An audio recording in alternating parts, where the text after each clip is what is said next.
6點田增瀑布嘅講，少年貴少專車已經出發，上山去接學生嘅上課。弟弟來，車子來了。沒關係哦，那你們要照顧姐姐，要照顧弟弟，好不好？好了，大概。東區無見到面嘅同學始終強下，放棄嘅啲踩項教來教去。唔過有嘅小朋友撒科唔到幾次好嘅朋友嘅，聽做地蒙地 no boy 竟然咁樣嘅。王杰哦，因為他讓我和爸爸姐去，他被淹掉了啦。你說怎樣？我王杰勇被淹掉了啦。那你跟他認識多久？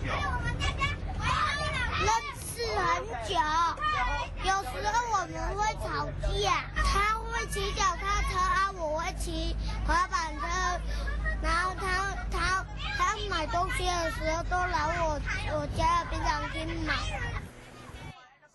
冇睇朋友嘅上堂，踩項嘅小朋友差唔多出遊，肯定半梯水打下來嘅梯沙鼓，小朋友一唱啲嘅上馬街。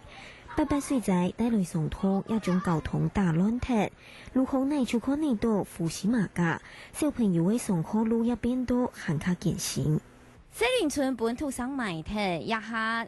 附近嘅交通也本破壞強強嘅，做啲看到一個路基已經去烏塌咧，看講下呢一片嘅景象，實在嘅10分嘅等人講哦，一下路出10分嘅難行，故所踩愛天天嘅市長做得，少年貴少派出嚟總行嘅巴士，愛在學生嘅下山去到甲線貴少上課，唔過接好所有嘅學生嘅都學教，愛時睇1點鐘嘅時間。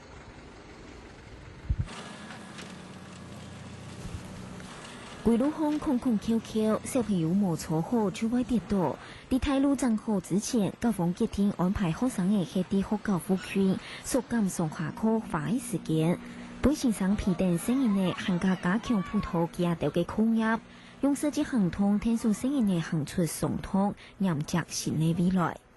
下個新聞連見有齊飛定高雄報道。